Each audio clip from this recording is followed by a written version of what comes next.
আজি নিজকে বিশ্বাস কৰিবলৈ টান হৈছে আমি যাৰ গানত নিজক বিচাৰি পাওঁ যাৰ গানত শক্তি পাওঁ সেইজন ব্যক্তিৰ আমাৰ মাজত নাই এনেকুৱা লাগিছে যে আমাৰ নিজৰ কোনোবাই হেৰাই গৈছে মানে তেজ মঙহৰ সম্পৰ্ক থকা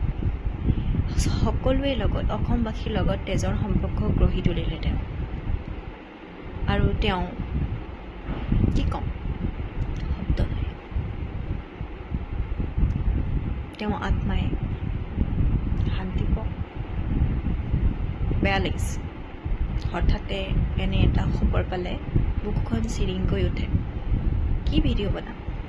একো ভালেই লগা নাই